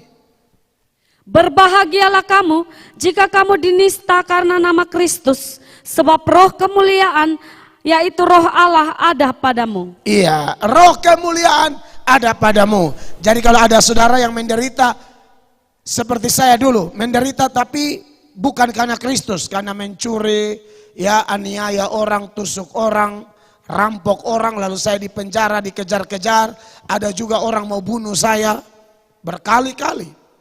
Ya. Nah, itu menderita yang bodoh, itu bukan salib. Itu bukan menderita yang Tuhan inginkan. Makanya ayat 15 dan 16 Petrus bilang begini dari 1 Petrus 4 tadi. Janganlah ada di antara kamu yang harus menderita sebagai pembunuh atau pencuri atau penjahat atau pengacau. Ya, tapi 16 dia bilang begini. Tetapi jika ia menderita sebagai orang Kristen, maka janganlah ia malu, melainkan hendaklah ia memuliakan Allah dalam nama Kristus itu. Iya, jadi kalau menderita karena kebenaran ya boleh. Misalnya kayak saya nih, khotbah keras, lalu gara-gara itu saya kemudian masuk penjara. Tidak apa-apa, itu namanya menderita. Tapi kalau saya omong yang bodoh-bodoh ya saya salah. Itu bukan menderita karena Kristus. Makanya nasihat seperti tema kita ini, kalau dalam hal itu bagus. Ya, harus saya dengar. Tapi kalau untuk kebenaran tidak boleh, hantam terus, tidak main-main. Nah, jadi saudara-saudara, pertanyaan Anda di Lukas 13 itu bilang begitu. Dan jalan ini tidak banyak orang mau. Hanya orang pilihan yang mau. Orang tidak dipilih Allah, wah berat juga nih. Padahal tidak berat sebenarnya. Ini enak, ini ringan. Ya. Bahkan Alkitab berkata, penderitaan ini tidak dapat dibandingkan dengan kemuliaan yang disediakan. Kenapa ringan? Karena kalau kita menderita bukan untuk selamat. Yang kedua, di balik penderitaan ini ada kemuliaan. Roma 8 ayat 18. Perhatikan. Sebab aku yakin bahwa penderitaan zaman sekarang ini tidak dapat dibandingkan dengan kemuliaan yang akan dinyatakan kepada kita. Iya, kita ini akan dapat kemuliaan. Makanya orang-orang Kristen pengecut, jangan harap kau dapat kemuliaan. Jangan harap. Kau sudah dapat kemuliaan di bumi toh, kau cari aman, orang semua terima engkau, kau tutup mulut tidak bersaksi tentang Tuhan, kamu pengecut. Dan saya tahu beberapa orang yang saya tegur begini, Anda tidak suka saya juga tidak suka sifatmu. Jadi kau bertobat lebih baik daripada suatu saat kau menghadap di pengadilan Tuhan usir kau. Pengecut, kamu di kantormu kamu tidak berani bersaksi kok. Kamu datang orang kupang lu tasnya siapa di sini injak selalu nanti. Kayak begitu. Ya. Yang berikut dia tanya apa? Melkisedek ya. Melkisedek. Ada orang bilang Melkisedek itu seperti Melkisedek itu Yesus. Bukan. Tapi kalau memang Melkisedek itu bukan Yesus, kenapa ada ayat berikut? Ibrani pasal 7 mulai ayat 1. Dikatakan demikian. Sebab Melkisedek adalah Raja Salem dan Imam Allah yang Maha Tinggi. Ia pergi menyongsong Abraham ketika Abraham kembali dari mengalahkan raja-raja dan memberkati dia. Ayat 2. Kepadanya pun Abraham memberikan 1/10 dari semuanya. Menurut arti namanya Melkisedek adalah pertama-tama Raja Kebenaran dan juga Raja Salem, yaitu Raja Damai Sejahtera. 3. Ia tidak berbapa, tidak beribu, tidak bersilsilah, harinya tidak berawal dan hidupnya tidak berkesudahan. Dan karena ia dijadikan sama dengan anak Allah, ia tetap menjadi imam sampai selama-lamanya. Iya, memang perhatikan saya, ayat 3 itu yang menjadi masalah. Ia tak berbapa, tak beribu, tak bersilsilah dan lain sebagainya. Lalu kemudian dari situ orang menafsirkan bahwa dia adalah Yesus. Salah. Itu terjemahan 1974. 1985-nya saya mungkin tidak bisa ditayangkan di sini ya. Tidak bisa. Saudara bisa cari di terjemahan bahasa Indonesia sehari-hari bahwa tidak ada keterangan siapa bapaknya. Maksudnya bapaknya ada tapi tidak ada keterangan kapan dia lahir. Jangankan Melkisedek, kenalan saya dari sabu juga. Betul. Waktu dulu saya masuk penjara, sebelum bertobat, saya masuk tahanan dengan seseorang, tanya tanggal lahir dia tidak tahu. Karena memang tidak tertulis. Tapi itu bukan berarti dia ini adalah Abraham yang turun di liai sana, tidak. Dia tidak ada hubungan sama sekali ya. Karena ini suka bataji ayam, jadi saya pikir tidak ada unsur kekudusan. Ya. Nah, maksud saya bapaknya ada tapi tidak ada catatannya, ibunya ada tapi tidak ada catatannya, tanggal lahirnya ada tapi tidak ada catatannya. Jadi Melkisedek ya Melkisedek. Kalau ada kemiripan ada, karena dia dipersiapkan untuk keimamannya Kristus. Keimaman dalam Israel itu turunnya dari suku Lewi. Tuhan Yesus ini dari suku Yehuda. Tidak ada imam dari Yehuda. Jadi garis keimaman Yesus itu dalam skenario Allah munculkan Melkisedek di zaman Abraham. Supaya keimamannya turun dari Melkisedek, bukan Lewi. Begitu, ya. Itu sih. Jadi Melkisedek, Yesus. Orang pernah bilang Yohanes Pembaptis itu mirip Elia ya. Memang ada kemiripan. Tapi Elia ya Elia, Yohanes ya Yohanes. Yohanes bukan reinkarnasi Elia. Kristen tidak percaya reinkarnasi. Begitu ya. Itu orang yang berbeda tapi punya kemiripan. Itu aja sih. Next. Berikutnya dari Bojes aja. Bojes. Gimana Bojes? Siapakah wanita yang duduk di banyak air yang memabukkan semua bangsa di dalam kitab Wahyu? Terima kasih. Air yang memabukkan di dalam kitab Wahyu. Ya begini, kitab Wahyu itu kan bermakna simbolis ya. Seperti ada istilah 7 roh Allah. Itu jangan diartikan roh Allahnya ada 7. Karena roh Allah itu cuma satu. Dalam Tritunggal itu ada Bapa, ada Anak, ada Roh Kudus. Roh Kudus itu satu pribadi. Tapi kalau ada istilah 7 roh Allah di dalam Wahyu, itulah kitab Wahyu. Penuh dengan makna simbolis. Ya. 7 itu dalam pandangan orang Yahudi itu angka sempurna. Jadi 7 roh Allah bicara kesempurnaan. 6, triple six toh. 6. Itu angka manusia. Manusia dicipta pada hari keberapa? Hari ke-6. Jadi dia mau digandakan, kayak dibikin triple, kayak dibikin berapa? Tidak sampai 7. Jadi antikris boleh ada, antikris boleh punya kuasa, tapi Yesus kita maha kuasa. Lalu dikatakan di dahi. Dahi itu simbol pikiran. Tangan itu simbol kekuatan. Jadi sekalipun orang tidak ada tulisan 6 di sini, tapi otaknya, pikirannya kayak setan, kekuatannya dia pakai untuk memuliakan setan, dia pengikut antikris. Dan ini hanya bisa terjadi kepada orang walaupun sudah Kristen, tapi tidak sungguh-sungguh bertobat. Saya buktikan ayatnya, orang sudah disebut pengikut antikris, bahkan dia adalah antikris, tapi tidak ada tanda di kepala atau di tangan. Karena tanda itu sebenarnya bermakna simbolis. Isi otaknya sama kekuatannya dia pakai untuk setan. Makanya disebut antikris. 1 Yohanes 2 ayat 18 dan 19. Perhatikan. Anak-anakku, waktu ini adalah waktu yang terakhir. Ya. Dan seperti yang telah kamu dengar, seorang antikristus akan datang. Ya, itu nanti pemimpin tunggalnya entah kapan ya. Terus. Sekarang telah bangkit banyak antikristus. Nah, ini dia orang-orang itu yang saya maksudkan. Itulah tandanya bahwa waktu ini benar-benar adalah waktu yang terakhir. Nah, antikristus yang banyak-banyak ini tidak ada tulisan 6, tidak ada. Tapi kelakuannya tidak beres karena tidak sungguh-sungguh. Ayat 19. Perhatikan. Memang mereka berasal dari antara kita. Iya, bukan dari luar kita, dari antara kita. Artinya di kalangan orang Kristen waktu itu. Terus. Tetapi mereka tidak sungguh-sungguh termasuk pada kita. Tidak sungguh-sungguh, makanya saya kenapa khotbah suruh bertobat, supaya Anda jangan jadi pengikut antikris. Kemudian.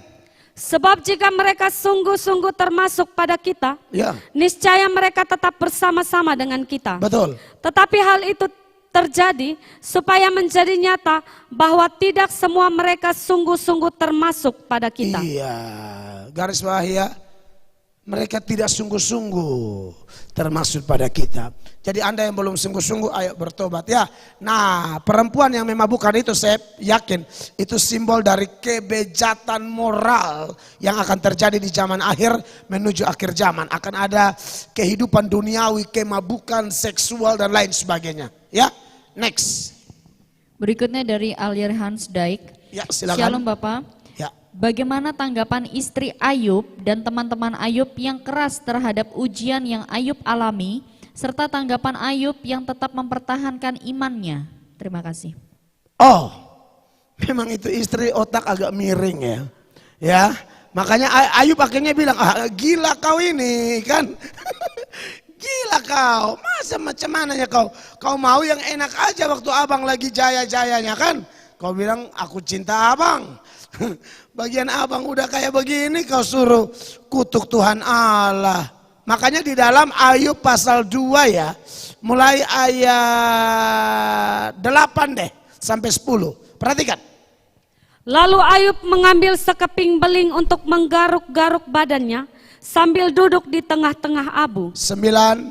Maka berkatalah istrinya kepadanya, masih bertekunkah engkau dalam kesalehanmu?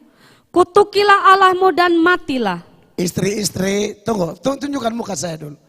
Anda istri-istri yang nonton atau suatu saat Anda akan menikah dan menjadi istri orang. Dengar nih Bapak ngomong. Ya. Kamu tolong dong, suka dan duka ya. Istri model begini nih aduh.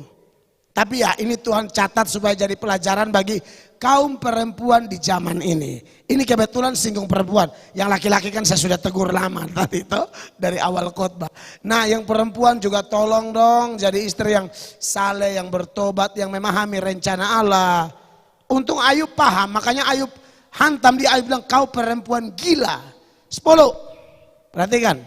Tetapi jawab Ayub kepadanya, engkau berbicara seperti perempuan gila. Ya. Apakah kita mau menerima apakah kita mau menerima yang baik dari Allah, tetapi tidak mau menerima yang buruk? Dalam kesemuanya itu, Ayub tidak berbuat dosa dengan bibirnya. Iya, jadi ini contoh orang yang paham bahwa tidak semua yang dari Tuhan itu baik. Ada yang Tuhan izinkan dan aduh itu kelihatan tidak baik menurut kita, tapi di balik itu ada rencana Allah yang luar biasa. Makanya Ayub tegur keras, kau perempuan gila.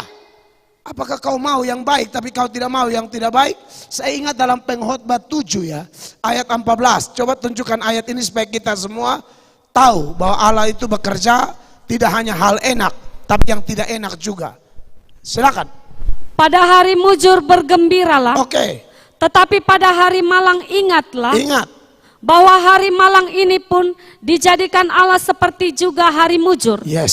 Supaya manusia tidak dapat menemukan sesuatu mengenai masa depannya. Iya, jadi Ayub tuh paham ini. Jadi saudara juga tolong paham ini ya. Jangan mau yang enak-enak saja. Tapi tetap yakin. Di dalam rancangan orang di sekeliling kita kadang-kadang ada orang yang menjengkelkan, bikin jahat, nyindir-nyindir kita. Ya. Tidak senang kalau lihat kita bahagia. Kalau kita bahagia dia susah. Kalau kita susah dia senang sekali. Sambil berkata rasakan makanya sombong rohani. Nah kayak gitu kan. Kutip ayat. Saya pernah tuh. Saya ada susah orang ngomong begitu. Makanya jangan terlalu sombong. Loh kok sombong, bingung saya. Tapi ya sudahlah saya ngerti bahwa kadang-kadang orang tidak senang dengan pelayanan kita kan. Tapi saya harus bilang bahwa anak Tuhan yang baik selalu yakin bahwa Tuhan turut bekerja. Teladani Yusuf contohnya. Dalam Yusuf, Kejadian pasal 45 ayat 5 Yusuf bilang begini. Ya, perhatikan. Tetapi sekarang janganlah bersusah hati dan janganlah menyesali diri. Ya. Karena kamu menjual aku ke sini. Wow. Sebab untuk memelihara kehidupanlah Allah menyuruh aku mendahului kamu. Ini orang luar biasa loh. Saudara-saudaranya datang dan dia bilang, jangan susah, santai aja. Memang kamu sudah menyakiti saya, tapi sebenarnya Allah turut bekerja. Coba lihat ayat 7 dan 8 lagi. Ya, dari Kejadian 45 itu. Maka Allah telah menyuruh aku mendahului kamu untuk menjamin kelanjutan keturunanmu di bumi ini dan untuk memelihara hidupmu, sehingga sebagian besar daripadamu tertolong. Iya, 8. Jadi bukanlah kamu yang menyuruh aku ke sini, tetapi Allah. Dialah yang telah menempatkan aku sebagai bapa bagi Firaun dan tuan atas seluruh istananya dan sebagai kuasa atas seluruh tanah Mesir. Iya, jadi saudara lihat di sana bahwa orang-orang seperti Ayub, Yusuf, Daniel, Sadrak, Mesak, Abednego, Daud, mereka tahu, Paulus, mereka tahu ikut Tuhan itu memang ada tantangan, tapi Allah tidak mungkin tinggalkan kita. Dia berjanji rancangan, aku tahu rancangan-rancangan apa yang ada padaku tentang kamu. Bukan rancangan kecelakaan, tapi rancangan yang mendatangkan damai sejahtera, gilang gemilang. Walaupun melewati proses itu, sebagai manusia ada kesakitan-kesakitan, ada air mata, ada luka dan lain sebagainya. Tapi jangan takut, silakan dunia dan alat-alatnya, setan dan alat-alatnya mereka yang tidak baik tentang kita. Tapi Allah merubah itu jadi berkat. Kejadian 50 ayat 20. Perhatikan. Ini Yusuf ngomong sekali lagi kepada saudara-saudaranya.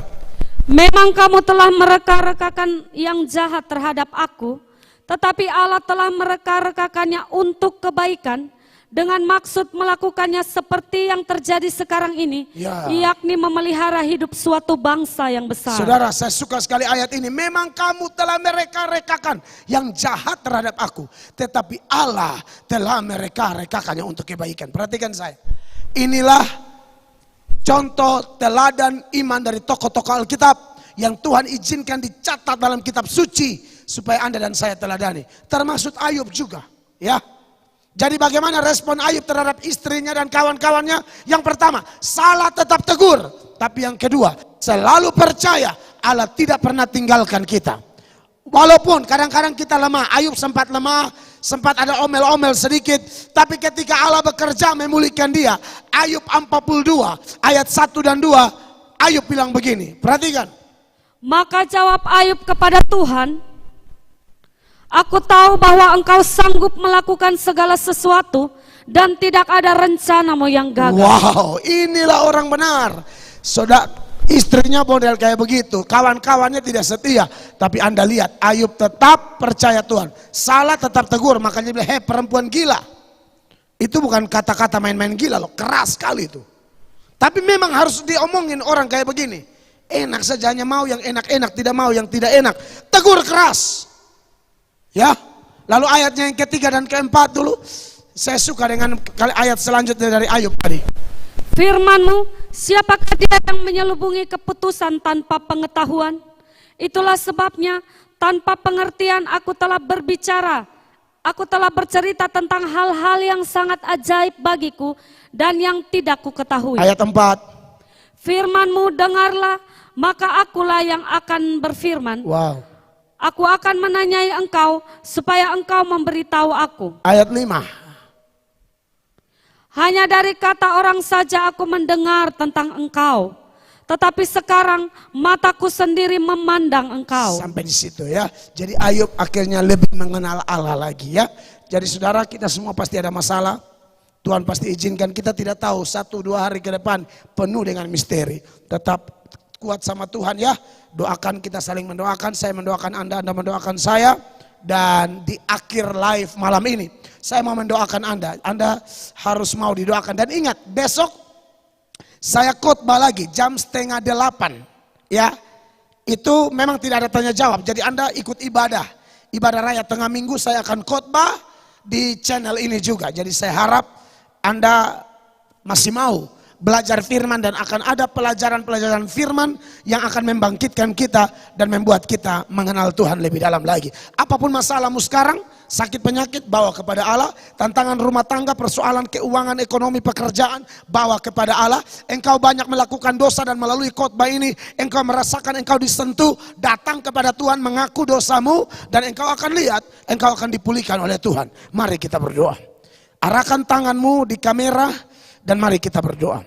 Bapa di surga, melalui live ini di penghujung penyampaian firman. Sungguh hamba tidak bisa merubah orang. Hamba bukan pembuat mujizat, hamba bukan pemulih hati orang.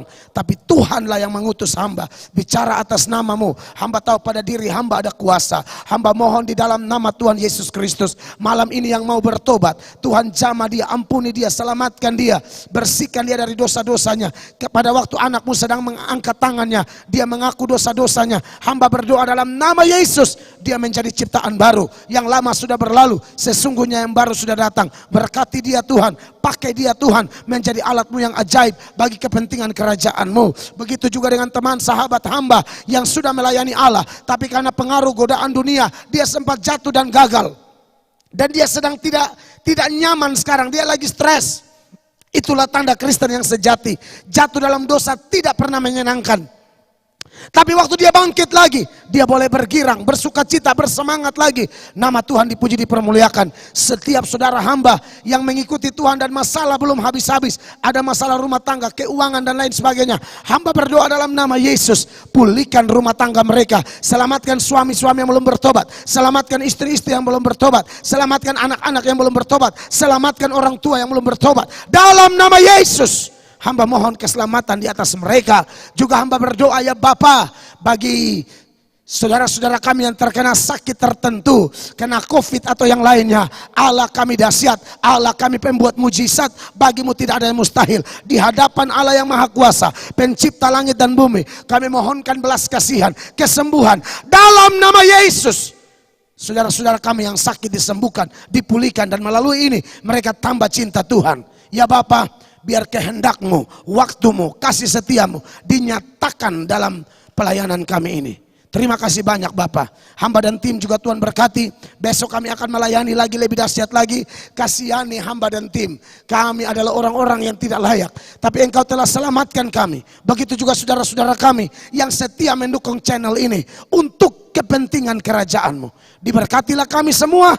Tidak ada satupun yang kecewa. Dan seluruh berkat luar biasa ini, jasmani terlebih rohani, melimpah-limpah, kami terima dalam nama Bapa, dalam nama Tuhan Yesus, dalam nama Roh Kudus. Semua yang percaya dan diberkati, sama-sama kita berkata amin. 1, 2, 3, shalom. Puji Tuhan. Sampai jumpa besok 7:30 malam.